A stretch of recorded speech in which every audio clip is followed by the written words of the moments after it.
हरे कृष्णा। सभी भक्तों का स्वागत करना चाहेंगे हमारे साप्ताहिक भगवद गीता के 7वें अध्याय के चर्चा सत्र में। प्रारंभ करते हैं प्रार्थना से। प्रपन्न पारिजाताय तोत्र वेत्रैकपाणये ज्ञान मुद्राय कृष्णाय गीतामृतदुहे नमः। ओम अज्ञानतिमिरान्धस्य ज्ञानाञ्जनशलाकया चक्षुरुन्मीलितं येन तस्मै श्रीगुरवे नमः।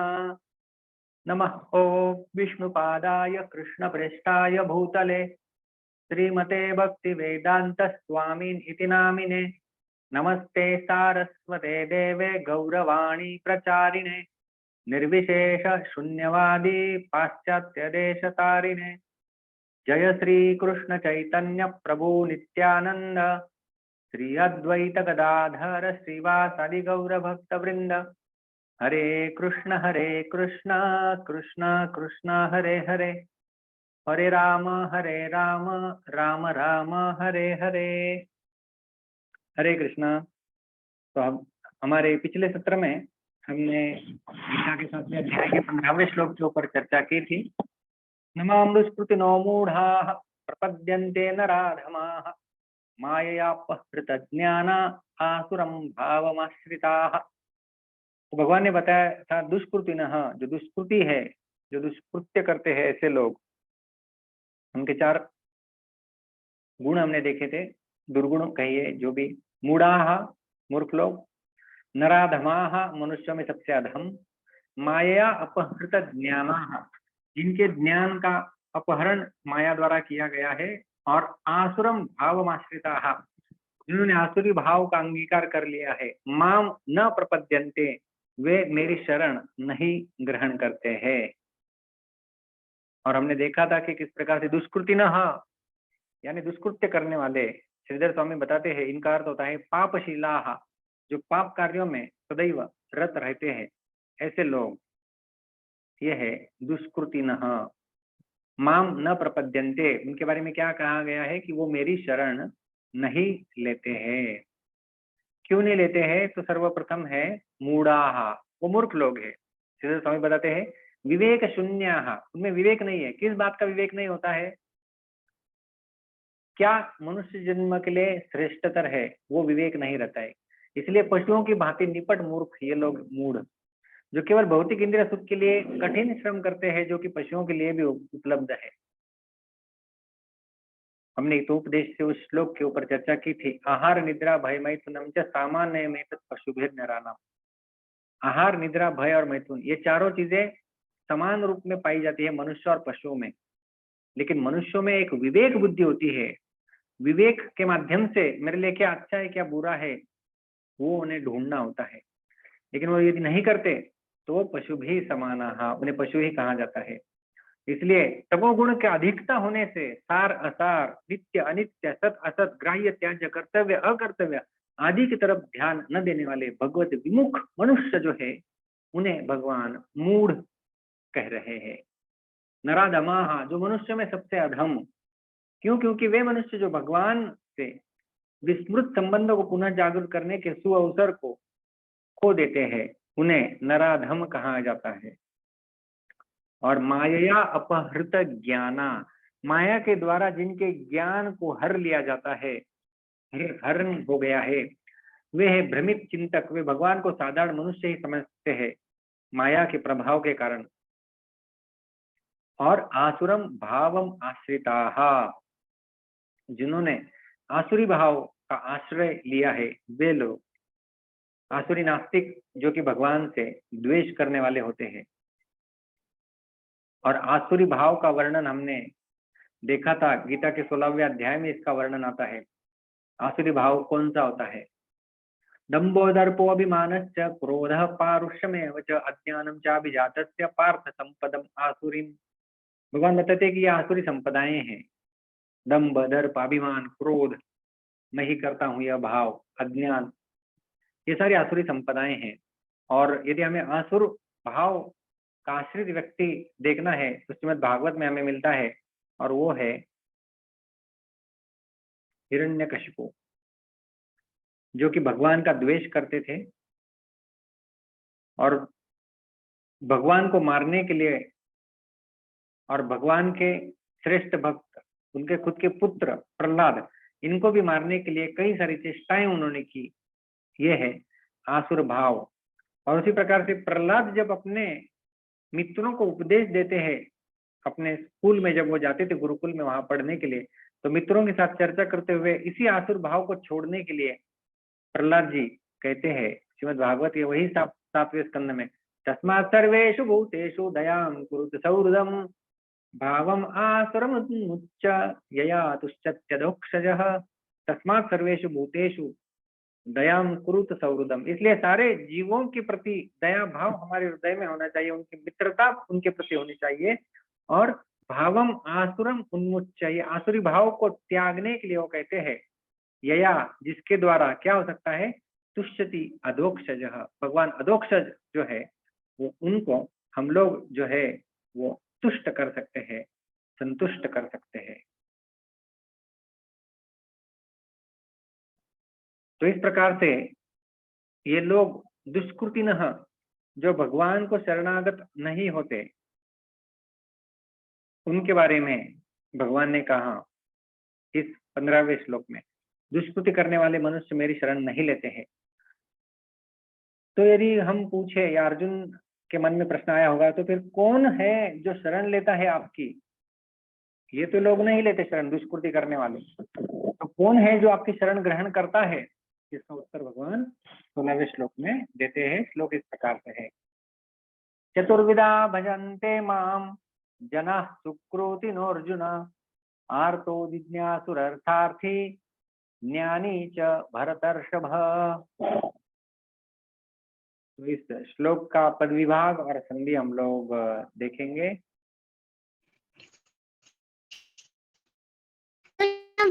प्रणाम। पंकज प्रभु, मैंने आपको अनम्यूट किया है। हरे कृष्णा। आपकी आवाज नहीं आ रही है।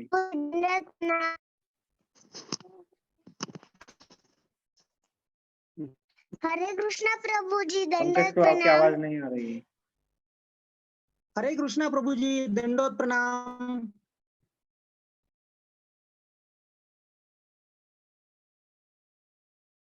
एक सेकंड के लिए रुक जाइए।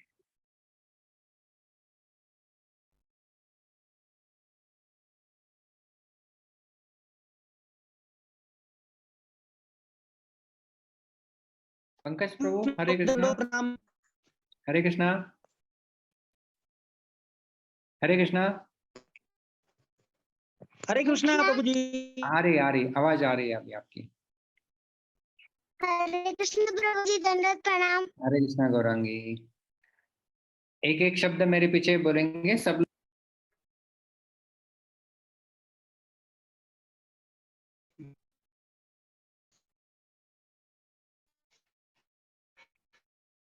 चतुर्विधा चतुर्विधा चतुर्विधाः चतुर्विधाः भजन्ते भजन्ते भजन्ते भजन्ते। विसर्ग यहाँ पर लोप हो जाता है। चतुर्विधा भजन्ते चतुर्विधा भजन्ते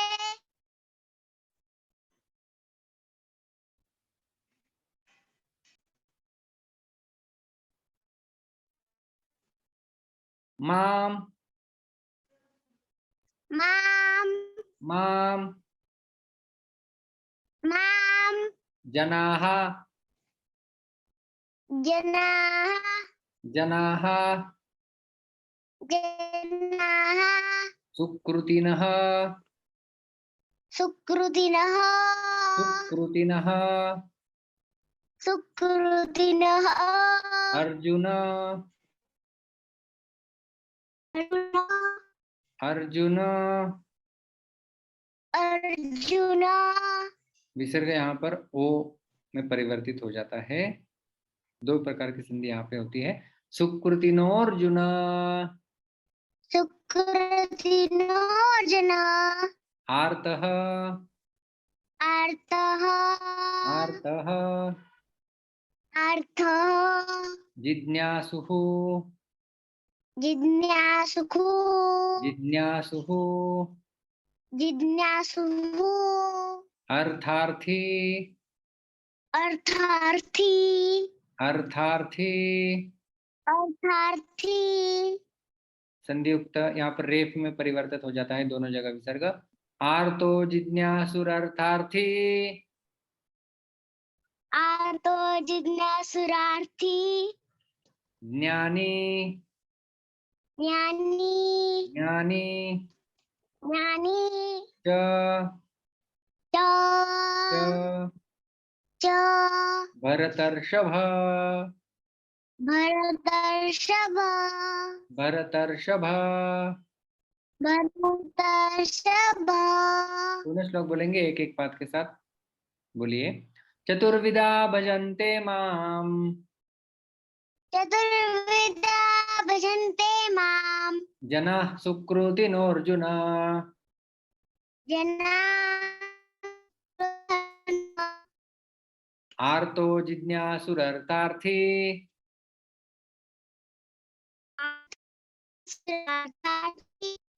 ज्ञानी च भरतर्षभ।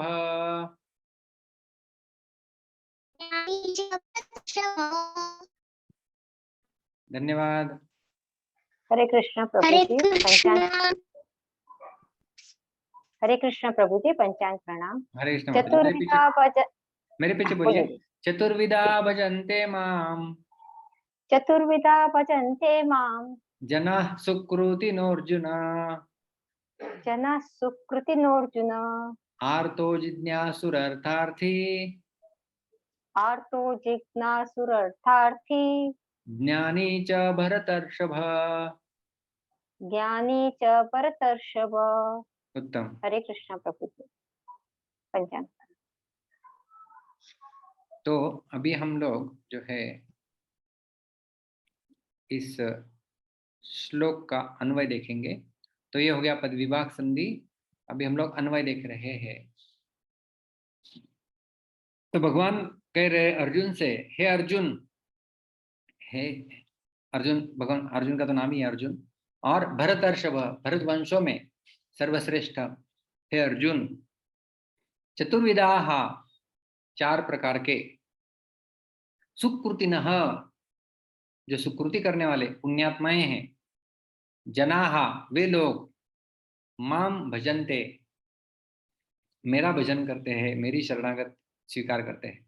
कौन से चार प्रकार के, उनका वर्णन यहाँ पे आ रहा है। सर्वप्रथम है आर्तः। आर्तः का अर्थ है वो लोग जो पीड़ा में हैं, पीड़ाग्रस्त लोग। दूसरा है जिज्ञासु, जिनके मन में जिज्ञासा है, वो लोग। तीसरे है अर्थार्थी, जो लोग अर्थ चाहते हैं, कुछ धन संपत्ति चाहते हैं, वे लोग। और चौथे होते हैं ज्ञानी, जो भगवान के बारे में ज्ञान प्राप्त करना चाहते हैं, ज्ञानी च, और ज्ञानी। तो ये चार प्रकार के लोग हैं। किसी ने मुझे सजेशन दिया था कि हम लोग ये तो संस्कृत में देख लेते हैं अर्थ, लेकिन इनका अनुवाद भी प्रस्तुत करना चाहिए। तो हम लोग अभी से अनुवाद भी बताते जाएंगे। तो ये है अनुवाद इस श्लोक का श्रील प्रभुपाद जी के द्वारा। हे भरत श्रेष्ठ, चार प्रकार के पुण्यात्मा मेरी सेवा करते हैं, आर्त, जिज्ञासु, अर्थार्थी तथा ज्ञानी। तो ये जो है यहाँ पर भगवान बता रहे हैं अर्जुन को। तो ये हो गया अनुवाद। एक एक करके हम लोग पदों को समझने का प्रयास करेंगे। अभी सर्वप्रथम भगवान बता रहे हैं कि चतुर्विधाः सुकृतिनः जनाः माम भजन्ते। चार प्रकार के सुकृति लोग जो है वो मेरा भजन करते हैं। चार प्रकार के पुण्यात्मा, सुकृति का अर्थ होता है पुण्य करने वाले। तो पुण्यात्माएं, ये पुण्यात्मा मनुष्य मेरा भजन करते हैं। तो आपको याद होगा पिछला श्लोक अभी अभी हमने जिसका रिवाइज किया, तो उसमें भगवान क्या बताए थे?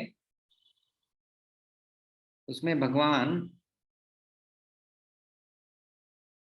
बताए थे कि नमाम दुष्कृतिनो मूढ़ाः प्रपद्यन्ते नराधमाः मायया अपहृत ज्ञान आसुरम भावमाश्रिताः। तो यहाँ पर दुष्कृति कहा था भगवान ने, ये दुष्कृति करने वाले लोग।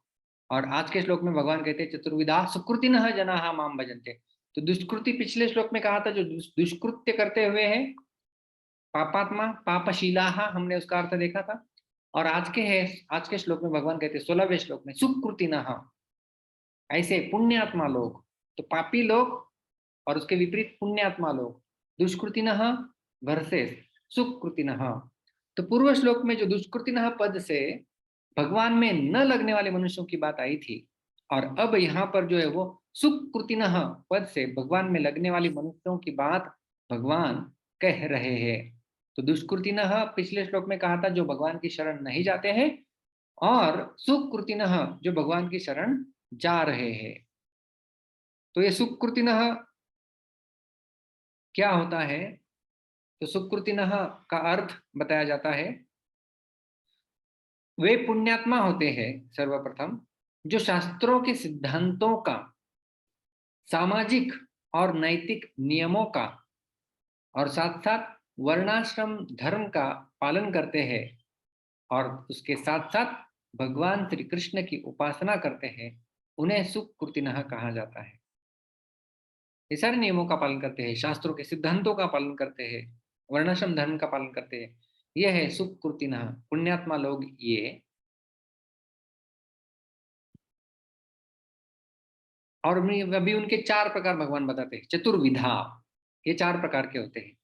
तो सर्वप्रथम प्रकार बताया गया है आर्त।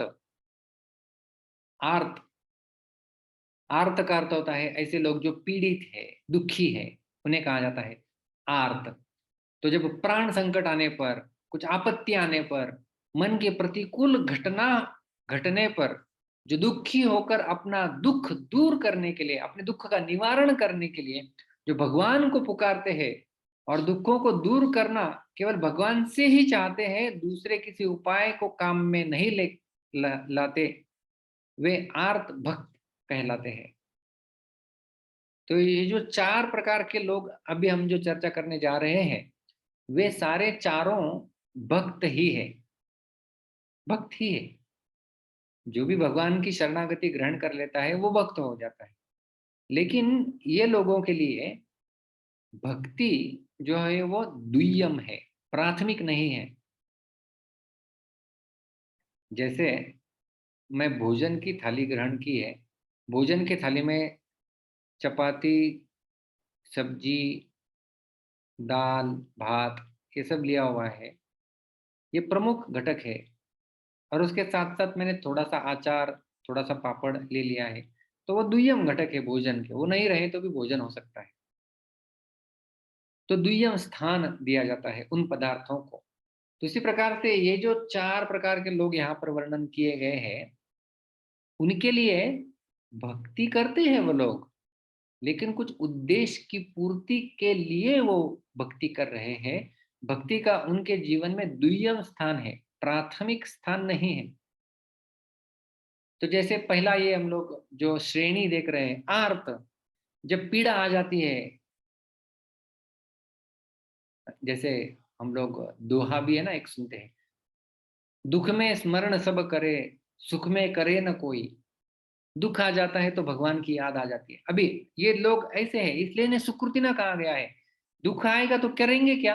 कुछ लोग ऐसे होते हैं जो पापी या दुष्कृति, जो पहले कैटेगरी में हमने देखा, जब कुछ उनके जीवन में संकट आ जाएगा, परेशानी आ जाती है, दुख आ जाता है, तो भगवान को दोष देते हैं कि भगवान आपने ऐसा क्यों किया, आपने हमारे साथ ऐसा क्यों किया। वो भगवान को दोष देते हैं, उनकी शरण नहीं जाते, इसलिए वो भक्त नहीं कहे गए, उन्हें मूढ़ कहा गया है, तो वो शरण नहीं जाएंगे कभी। लेकिन आज के श्लोक में जो हम लोग चर्चा करने जा रहे हैं, किसी व्यक्ति के जीवन में दुख आ रहा है, प्राण संकट है, प्रतिकूल घटना होने पर जो दुखी हुआ है, अपने दुख के निवारण के लिए भगवान को पुकारते हैं और दुखों का दूर करने के लिए भगवान से ही चाहते हैं, अन्य उपाय का सहारा वे लोग नहीं लेते हैं, उन्हें आर्त भक्त कहा गया है। समझ गए होंगे आप? आर्त भक्त परेशानी में है, पीड़ा को दूर करने के लिए, दूर करना चाहते हैं, लेकिन दूर करने के लिए भगवान का सहारा ले रहे हैं। इनका उदाहरण, चारों के उदाहरण भी हम लोग देखेंगे। सर्वप्रथम आर्त का उदाहरण यदि देखना है तो गजेंद्र। श्रीमद् भागवत के 8वें स्कंद में गजेंद्र की कहानी, उसका वर्णन आता है, गजेंद्र मोक्ष। गजेंद्र को, जो कि एक बहुत बड़ा प्राणियों के झुंड का राजा था, इंद्र, शक्तिशाली, अपने परिवार वालों के साथ त्रिकुट पर्वत पर एक बार जब वो सरोवर में नहाने के लिए चला जाता है, वहीं पर एक मगरमच्छ उसके पैर को पकड़ लेते हैं, ग्रस लेते हैं, और सैकड़ों साल उनका युद्ध चलता है, लेकिन हाथी अपने आप को छुड़ा नहीं पाता। बहुत मेहनत करता है,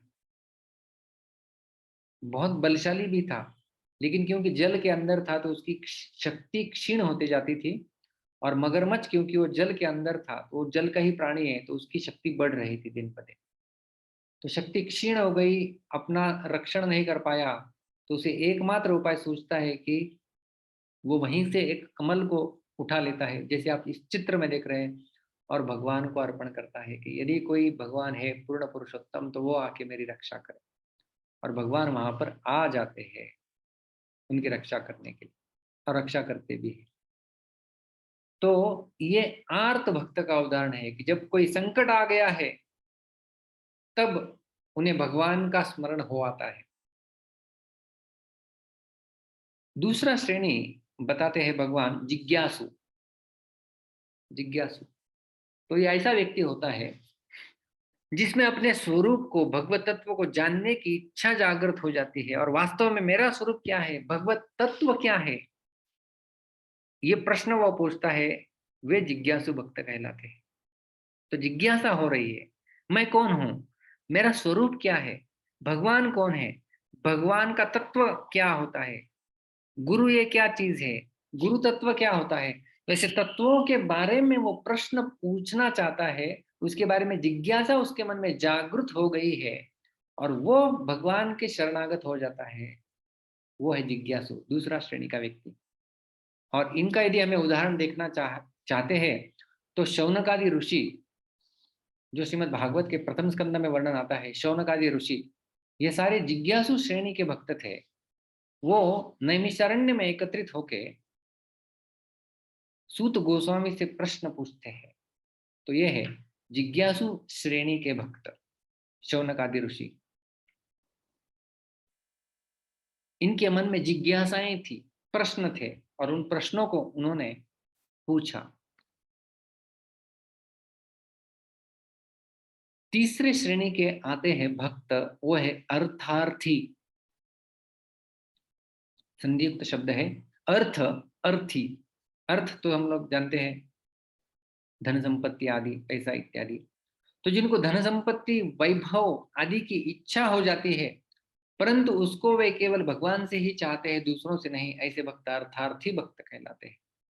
धन की अभिलाषा है, लेकिन वो मांगेंगे किससे, भगवान कृष्ण से मांगेंगे, अन्य किसी के पास नहीं जाएंगे कि मुझे धन दीजिए। ये धन की अभिलाषा उनके मन मस्तिष्क में, उनके हृदय में है, और वो वैभव को चाहते भी है, और उस वैभव को अपनी अभिलाषा की पूर्ति के लिए भगवान का ही सहारा लेंगे, वो है अर्थार्थी। और इनका प्रसिद्ध उदाहरण आता है श्रीमद् भागवत में, ध्रुव। इनका तो हम जानते हैं, ध्रुव जब छोटे बालक थे, 5 साल के, अपने पिता उत्तानपाद इनकी गोद में बैठते हैं, और उनकी सौतेली माँ सुरुचि वहां पर आ जाती है, और सुरुचि ध्रुव को खींच लेती है, उत्तानपाद की गोद में बैठने नहीं देती है, और कहती है कि तुझे यदि यहाँ पर बैठना होगा तो मेरी कोख से जन्म लेना होगा, और ठुकरा देती है ध्रुव को। ध्रुव गुस्सा हो जाते हैं, और उस गुस्से में अपनी माँ के पास चले जाते हैं, और कहते हैं कि माँ ऐसा ऐसा हुआ। माँ बताती है कि देखो, तुम्हें यदि कुछ अच्छी चीज प्राप्त करनी है, अच्छा पद प्राप्त करना है, तो भगवान विष्णु की उपासना करनी चाहिए। और विष्णु की उपासना करने के लिए ध्रुव मधुवन में चले जाते हैं। वहां पर रास्ते में उन्हें नारद मुनि मिल जाते हैं, नारद मुनि उनकी परीक्षा कर लेते हैं, लेकिन देखते हैं कि ध्रुव डटे हुए हैं अपने उद्देश्य की पूर्ति के लिए। तो उन्हें वो मंत्र देते हैं, ओम नमो भगवते वासुदेवाय और इस मंत्र का फिर आगे चल के ध्रुव जो है वो जप करके भगवान को 6 महीने के अंदर प्रसन्न कर लेते हैं और फिर कई सारी प्रार्थनाएं वो अर्पण करते हैं। लेकिन ध्रुव के जीवन में परिवर्तन हो जाता है जब वो भगवान का दर्शन अपने सामने कर लेते हैं।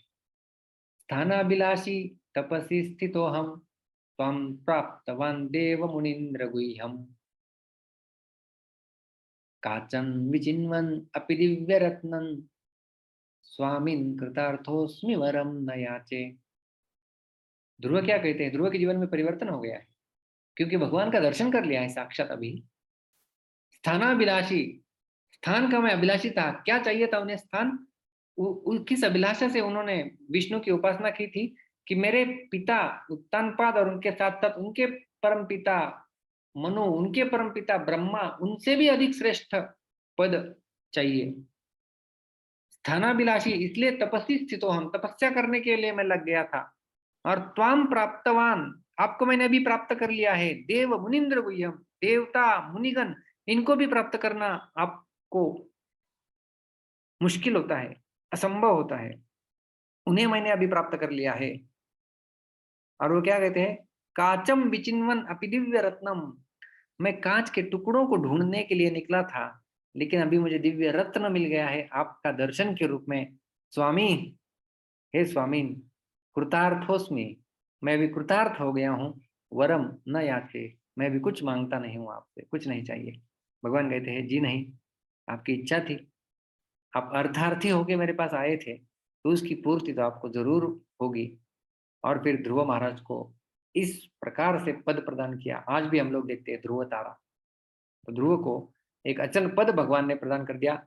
और इस धरातल पर भी जब वो थे तो लगभग 36,000 ईयर्स उन्होंने जो है वो राज्य किया। तो ऐसे अर्थार्थी थे, उनकी अभिलाषा पूर्ण हो गई। और क्योंकि भगवान के साथ संबंध था, भगवान की भक्ति में भी लगे हुए ही थे, तो उन्हें उस शाश्वत धाम की भी प्राप्ति हो गई। तो ये है अर्थार्थी। आर्तो जिज्ञासु अर्थार्थी। और चौथी श्रेणी के भक्त होते हैं ज्ञानी, कृष्ण संबंधित ज्ञान को खोजने वाले और जन्म मृत्यु के बंधन से छूटने के लिए कृष्ण का भजन करने वाले, ये होते हैं ज्ञानी। लेकिन ये भी भक्त है। ये ज्ञानी वो वाले ज्ञानी नहीं है जो केवल ज्ञान योग का आश्रय लिए हुए, ये भक्त है, लेकिन इनमें ज्ञान की प्रधानता पाई जाती है। और इसका भी उदाहरण है, इनके उदाहरण आते हैं चतुष कुमार, जो कि ज्ञानी थे। अक्षर जुषाम अपिचित्त तन्वो हो, अक्षर तत्व ब्रह्म के प्रति उनका आकर्षण था। और उनकी भी वैसी ही कहानी है।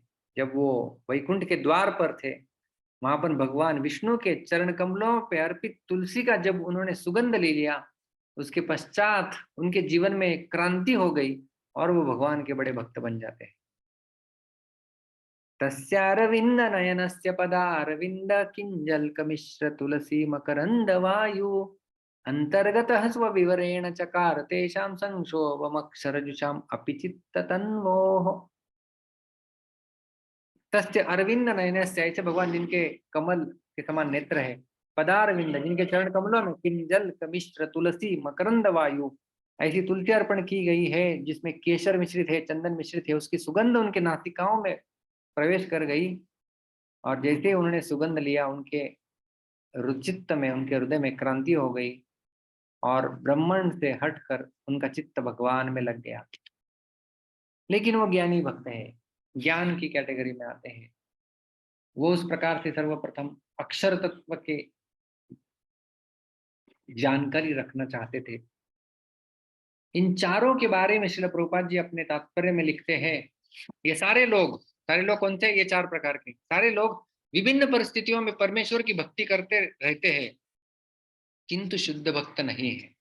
याद रखना चाहिए, ये शुद्ध भक्त नहीं है, क्योंकि ये भक्ति के बदले कुछ महत्वाकांक्षाओं की पूर्ति करना चाहते हैं। शुद्ध भक्ति निष्काम होती है और उसमें किसी भी लाभ की आकांक्षा नहीं रहती, कुछ लाभ नहीं चाहिए।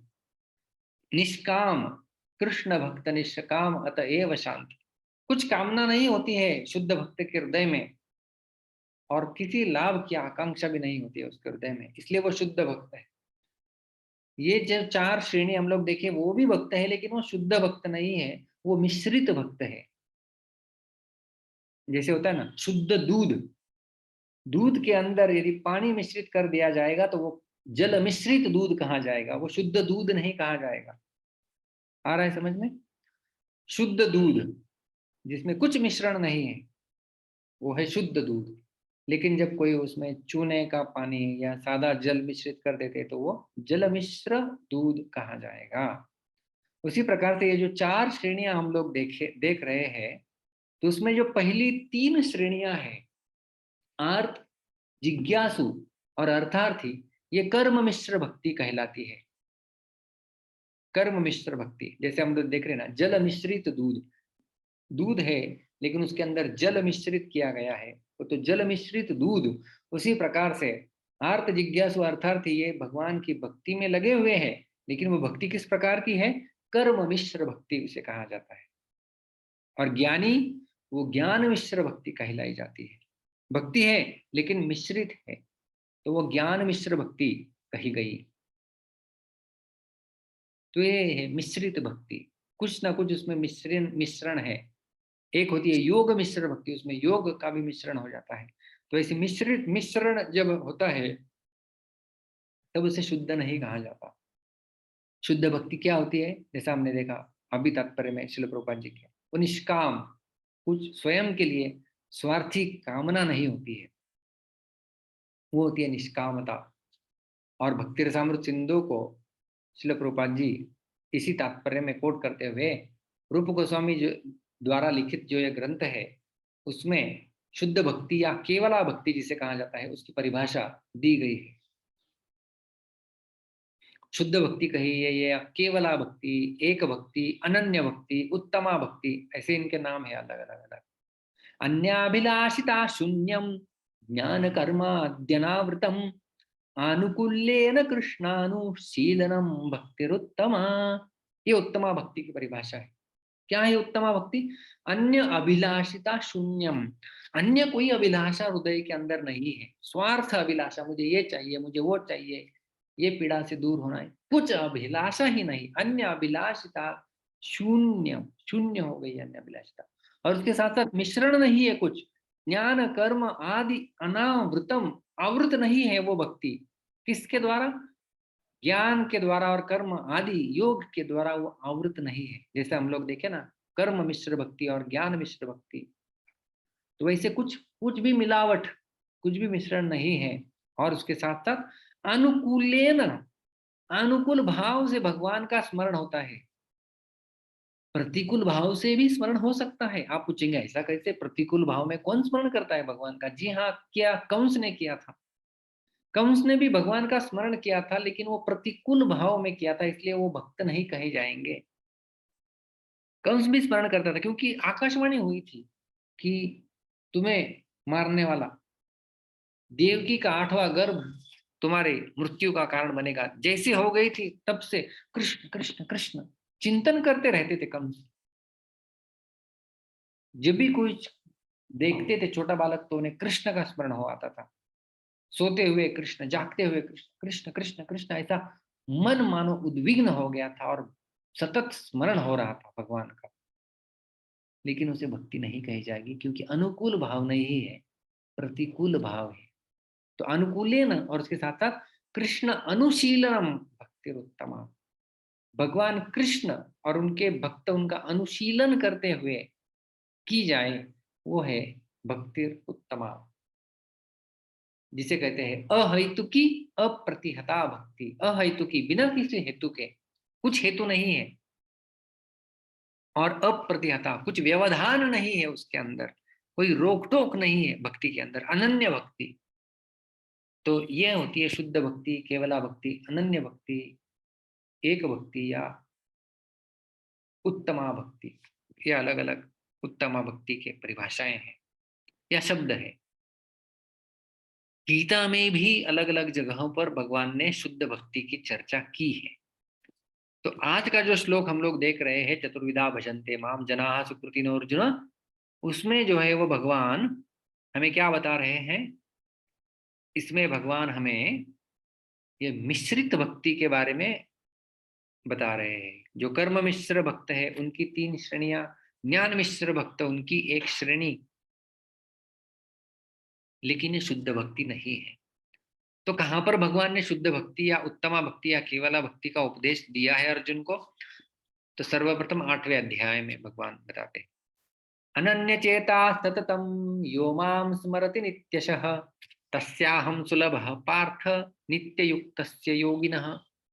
अनन्य चेता सततम, अनन्य चेता जिसका चित्त में और कोई आश्रय नहीं है, भगवान का आश्रय, और सततम यो माम स्मरन्ति, सतत रूप से नित्य रूप से मेरे ही स्मरण वो करता है। अन्य चेता,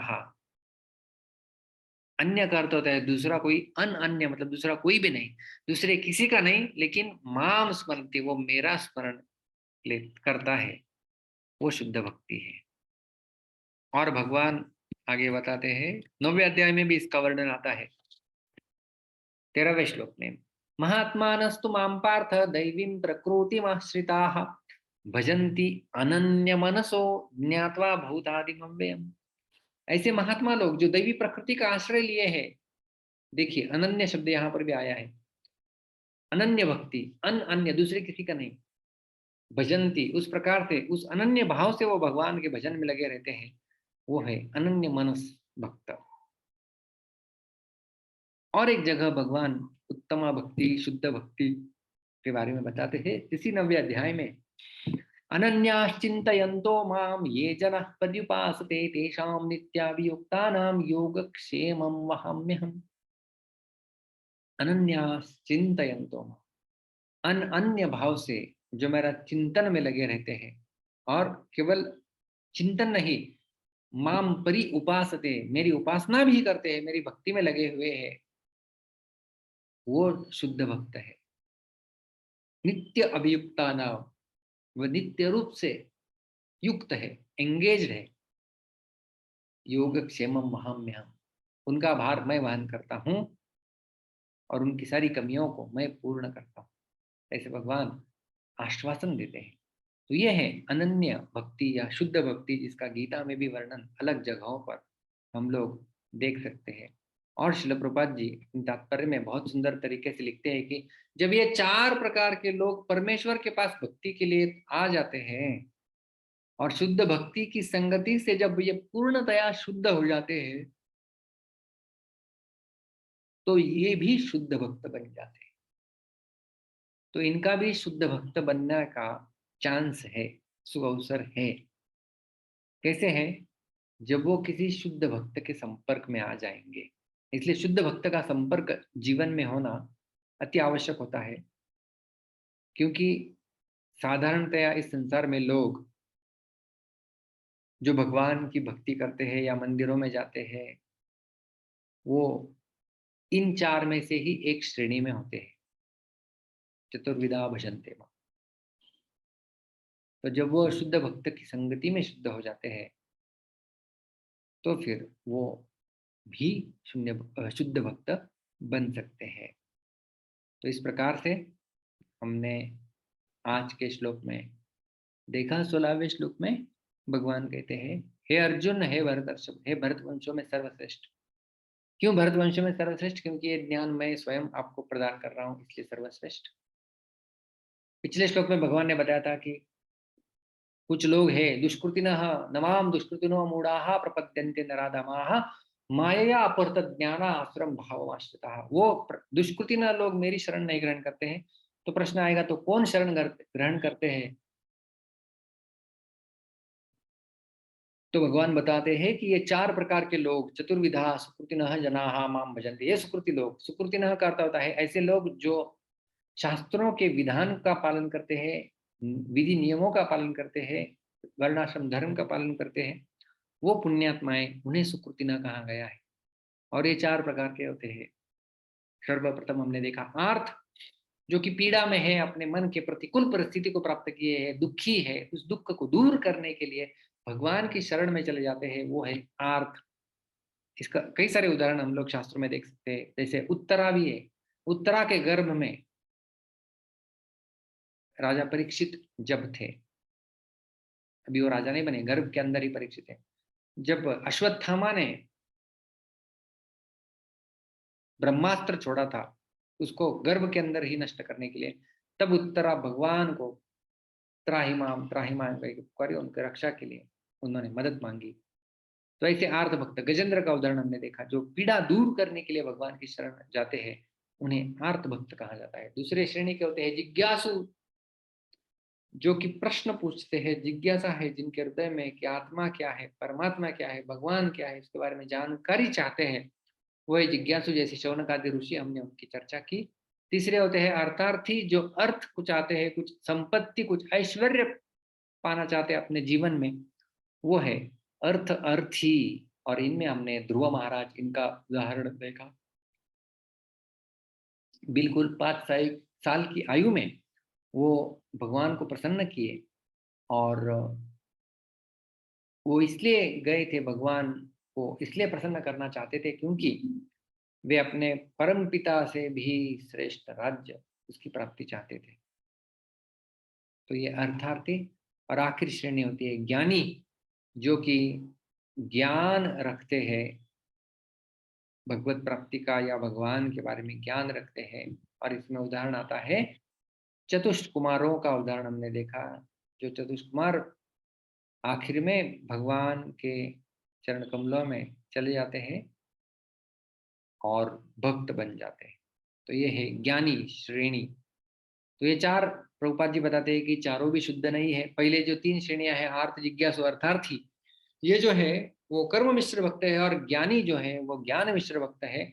जब भक्ति मिश्रित हो जाती है तब वो शुद्ध भक्ति नहीं कही जाती, वो मिश्र भक्ति कही जाती है। शुद्ध भक्ति की परिभाषा हमने देखी भक्ति रसामृत सिंधु के अनुसार, जब अन्य कोई अभिलाषा नहीं होती है, अन्य अभिलाषिता शून्यम ज्ञान कर्माद्यनावतम अनुकूलेन कृष्णानुशीलनम भक्तिरुत्तमा, वो उत्तमा भक्ति कही जाती है, जिसमें स्वयं का स्वार्थ कुछ नहीं है, अन्य अभिलाषाएं नहीं है, अनुकूल भाव से कृष्ण का स्मरण है, भगवान श्री कृष्ण का आश्रय है, और ज्ञान कर्म योग आदि इत्यादि सबसे अनावृत है, उसे शुद्ध भक्ति कहा जाता है। और गीता के अलग अलग रेफरेंसेस भी हमने देखे। 8वें अध्याय का 14वां श्लोक, 9वें अध्याय का 13वां और 22वां श्लोक, इनमें शुद्ध भक्ति का वर्णन जो है वो भगवान ने किया है। और प्रभुपाद जी लिखते हैं कि जब ये 4 कैटेगरी के लोग जब भगवान के शुद्ध भक्त का सहारा ले लेते हैं, उनके संपर्क में आ जाते हैं, तब वो भी अपना जीवन को शुद्ध बना सकते हैं।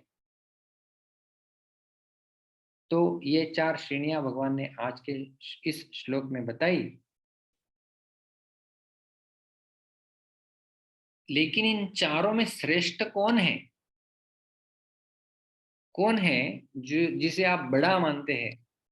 ऐसा यदि अर्जुन के मन में प्रश्न आया था, तो उसका उत्तर भगवान जो है वो अगले श्लोक में देते हैं, 17वें श्लोक में, जिसकी चर्चा हम हमारे अगले सत्र में करेंगे। तब तक के लिए बहुत बहुत धन्यवाद। हरे कृष्णा। ग्रंथराज श्रीमद् भगवद गीता की जय, श्रील प्रभुपाद की जय। किसी का कोई प्रश्न है तो हम लोग ले सकते हैं।